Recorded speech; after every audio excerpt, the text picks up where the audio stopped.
அனைவருக்கும் வணக்கம். நான் உங்களை சாந்தி பேசுகிறேங்க. இன்றைய பதிவில் நாம் என்ன பார்க்க போகிறோம் அப்படின்னு பார்த்தீங்கன்னா, முருகனை வணங்குவதால் என்னவெல்லாம் நன்மைகள் நம்மளுக்கு கிடைக்கும் அப்படிங்கிறத பற்றி தான் இந்த பதிவில் நாம் தெளிவாக பார்க்க போகிறோம். இப்போ நிறைய பேர் முருகனையே குலதெய்வமாக கொண்டு வழிபாடு செய்வார்கள். இந்த முருகனை நம்ம வழிபாடு செய்ய செய்ய நம்முடைய கர்ம வினைகள் குறையும். நம்மளுக்கு ஏற்படவிருக்கக்கூடிய ஏதாவது ஒரு பிரச்சனைகள், அதாவது ஒரு ரொம்ப பெரிய பிரச்சனையாக இருக்கும், நான் சொல்கிறது ஒரு உயிர் போகிற அளவுக்கு இருக்கக்கூடிய பிரச்சனையை கூட ரொம்ப சாதாரண பிரச்சனையாக அதை மாற்றிடுவார். விதியை மாற்றி எழுதக்கூடிய சக்தி பெற்றவர் முருகப்பெருமான் அப்படின்னு சொல்லப்பட்டிருக்கு. அப்பேற்பட்ட முருகப்பெருமானை நாம் வழிபாடு செய்ய செய்ய என்னவெல்லாம் நன்மைகள் நம்மளுக்கு நடக்கும், ஏராளமான நன்மைகள் நடக்கும். எண்ணி சொல்ல முடியாத அளவுக்கு முருகப்பெருமான் நம்ம வாழ்க்கைக்கு தேவையானவற்றை வாரி வழங்கக்கூடியவர் முருகப்பெருமான். அதில் ஒரு 1-2 ரொம்ப முக்கியமான விஷயங்களை மட்டும்தான் நான் சொல்கிறேன். இதில் இல்லாத விஷயங்களும், அதாவது ஒவ்வொருத்தருடைய வாழ்க்கை வேற வேற மாதிரி இருக்கும். அவங்க வாழ்க்கை முறைக்கு ஏற்றவாறு முருகப்பெருமான் பல அற்புதங்களை நிகழ்த்துவார். நான் என்னுடைய சேனலை தொடர்ந்து பார்த்துட்டு வர்றவங்களுக்கு தெரியும், எனக்கு முருகப்பெருமான் அருளியது மிகப்பெரியது. எனக்கு முதல்லையும் பெண் குழந்தை, இரண்டாவது பெண் குழந்தை. அதாவது இரண்டாவது நான் கன்சீவாக இருக்கும் பொழுதேவும் சஷ்டி விரதமெல்லாம் நானும் தான் இருந்தேன், எனக்கு ஆண் குழந்தை வேணும் அப்படின்னு. ஆனால் நான் என்ன பண்ணேன்னா, முருகா எனக்கு என்ன கொடுக்கணும்னு உனக்கு தெரியும், என்ன கொடுத்தா நான் நல்லா இருப்பேன் அப்படிங்கிறதும் உனக்கு தெரியும். அதனால் எனக்கு ஆண் குழந்தை வேணும்னு நான் நினைக்கிறேன், அதற்கு மேலே உன்னுடைய விருப்பம் அப்படின்னு விட்டுட்டேன். இப்போ எனக்கு 2வது பெண் குழந்தை பிறந்துச்சு. பிறந்த உடனே எனக்கு பெரிய அபிப்பிராயமே இல்லை. அப்படியே ரொம்ப சோகமாகி என்னடா ஆண் குழந்தைன்னு ரொம்ப எதிர்பார்த்தோமே அப்படின்னு சஷ்டி விரதமெல்லாம் இருந்தோம். ஆனாலும் சஷ்டி விரதம் இருந்தோம். எங்கள் வீட்டுக்கார் தை முதல் தேதியை நடந்து பழனி போவார் வருடம். பெரிய முருக பக்தர் நானும் என்னுடைய கணவரும்.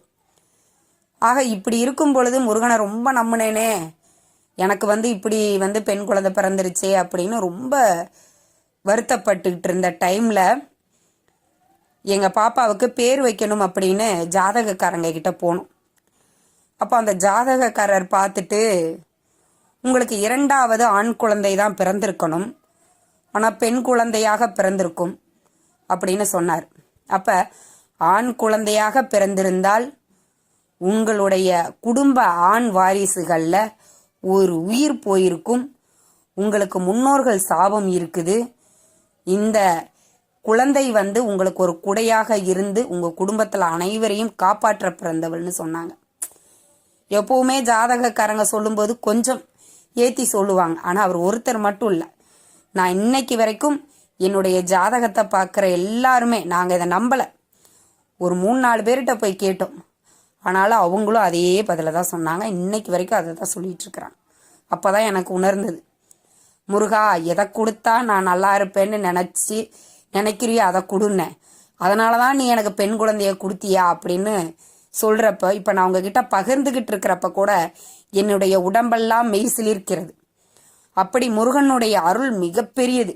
அதில் 1-2 மட்டும் நான் உங்களுக்காக சொல்கிறேன். முருகனை தினமும் நாம் வழிபாடு செஞ்சோம் அப்படின்னா பில்லி சூனியம் ஏவல் போன்ற எந்த ஒரு தீய சக்தியும் நம்மளை அண்ட முடியாது. ஏன்னா அதுக்கு தான் முருகன் கோயிலுக்கு இப்போ திருச்செந்தூர் பழனி எல்லாம் போகிறோம்னா சின்ன சின்ன தடைகள்லாம் வரும். இதெல்லாம் என்னன்னா இதுதான் அந்த கெட்ட சக்திகள்.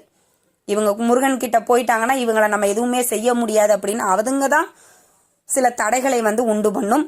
அந்த தடைகளை மீறி நாம முருகன் கோவிலுக்கு போறது தான் சிறப்பு.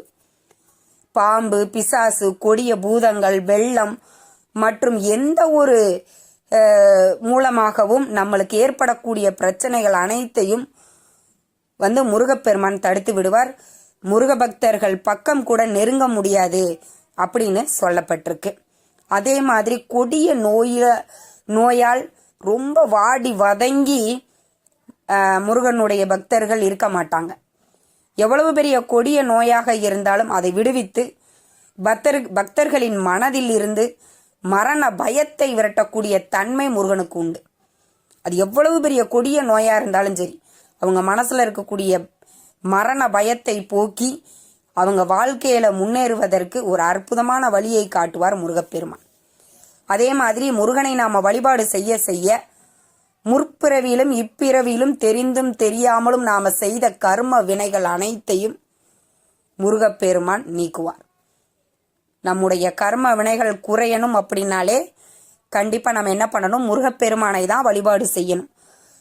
முருகனுக்கு மட்டும்தான் விதியை மாற்றி எழுதக்கூடிய சக்தியும் உண்டு, நம்ம கர்ம வினைகளை குறைக்கக்கூடிய சக்தியும் உண்டு. அதனால கண்டிப்பாக முருகப்பெருமானை தினம்தோறும் வழிபாடு செய்யுங்க. நிச்சயம் முருகப்பெருமான், நான் முதல்ல சொன்ன மாதிரி தான், அவங்கவங்க வாழ்க்கைக்கு, இப்போ என்னுடைய வாழ்க்கையில் ஒரு விஷயம் நடந்தது, அதே மாதிரி அவங்கவுங்க வாழ்க்கையில் நிறைய அற்புதங்களை முருகப்பெருமான் ஏற்படுத்தி இருக்கிறார். அது மாதிரி தொழிலில் வியாபாரத்தில் முன்னேற்றத்தை ஏற்படுத்தும். திருச்செந்தூர் ஒரு தடவை போயிட்டு வாங்க. தொழிலில் வியாபாரத்தில் நம்ம முன்னேறணும் அப்படின்னா வருடத்தில் ஒரு முறையாவது திருச்செந்தூர் போய் அந்த கிணத்துலையும் நாளி கிணறுலையும் குளிச்சுட்டு முருகப்பெருமான வழிபாடு செஞ்சுட்டு வாங்க. புதன்கிழமை போங்க, இரவு முழுவதும் தங்குங்க, வியாழக்கிழமை வழிபாடு செஞ்சுட்டு நீங்கள் வரலாம். அற்புதமான பலன்கள் உங்களுக்கு கிடைக்கும். அதே மாதிரி முருகனை வழிபட்டால் குழந்தை பாக்கியம் நிச்சயம் கிடைக்கும். இந்த முருகனை வழிபாடு செஞ்சவங்க எல்லாருமே யோசிச்சு பாருங்களேன், அவங்க குடும்பத்தில் ஏதாவது ஒரு குழந்தை பூச நட்சத்திரம், விசாக நட்சத்திரம், கிருத்திகை நட்சத்திரம், இந்த உத்திராடம், இது கூட பார்த்தீங்கன்னா நம்மளுக்கு இந்த முருகப்பெருமான் உகந்த நட்சத்திரம்னு சொல்லுவாங்க. இந்த நட்சத்திரத்தில் குழந்தை பிறந்திருக்கும், செவ்வாய்க்கிழமையில் குழந்தை பிறந்திருக்கும். நீங்கள் கொஞ்சம் கவனித்து பார்த்தீங்கன்னா கண்டிப்பாக அதை நீங்கள் கண்டுபிடிச்சிடலாம். உங்கள் ஃபேமிலியில் குழந்தைகளுடைய நட்சத்திரமோ கிழமையோ எடுத்து பாருங்கள். நீங்கள் தீவிர முருக பக்தராக இருக்கிறீங்க. ஆனால் நான் தீவிர முருக பக்தர்லாம் இல்லைம்மா, முருகருக்குரிய நாளில் சஷ்டி, கிருத்திகை, செவ்வாய்க்கிழமை இது மாதிரி முருகனுக்கு உகந்த நாட்களில் சும்மா வீட்டில் நாங்கள் சாமி கும்பிடுவோம் அவ்வளவுதான் அப்படின்னா கூட முருகனுடைய அருள் உங்களுக்கு கிடைக்கும். தீவிரமாக எந்நேரமும் முருகா முருகா முருகா முருகா முருகான்னு சொல்லிட்டு இருந்தாதான் முருகன் அருள் புரிவார் அப்படின்றது கிடையாது. வாழ்க்கையில் ஒரு நொடியேனும் அவனை நம்ம மனம் உருகி வழிபாடு செஞ்சோம் அப்படின்னா முருகனினுடைய கடைக்கண் பார்வை நம் மீது படும். அப்பேற்பட்ட அருள் புரிபவர் முருகப்பெருமான். ஆக நீங்கள் இந்த நட்சத்திரத்தை நோட் பண்ணீங்க அப்படின்னாலே முருகருடைய அருள் உங்களுக்கு பரிபூர்ணமாக இருக்குது அப்படின்னு அர்த்தம். இது எல்லாமே எனக்கு தெரிஞ்ச வரைக்கும் 1-2 விஷயங்களை நான் சொல்லியிருக்கிறேன். ஒரு 7 விஷயங்களை சொல்லியிருக்கேன்னு நினைக்கிறேன். ஆக இந்த மாதிரி நம்மளுக்கு முருகனை வழிபாடு செய்ய செய்ய அத்துணை நன்மைகள் நம்மளுக்கு ஏற்படும். முருகனை இனிமேலும் வரக்கூடிய நம்மளுடைய தமிழ் கடவுளாக விளங்கக்கூடிய கந்த கடவுளான சொந்த கடவுளான இந்த கந்தனை நாம வழிபாடு செய்வோம். நம்மளுடைய கவலைகள் அனைத்தையும் முருகப்பெருமான் தீர்த்து வைப்பார். இந்த தகவல் உங்களுக்கு ரொம்பவுமே பயனுள்ளதாக இருந்திருக்கும்னு நினைக்கிறேங்க. வீடியோ பிடிச்சிருந்தா லைக் பண்ணுங்க, ஷேர் பண்ணுங்க, கமெண்ட் பண்ணுங்க. நன்றி, வணக்கம்.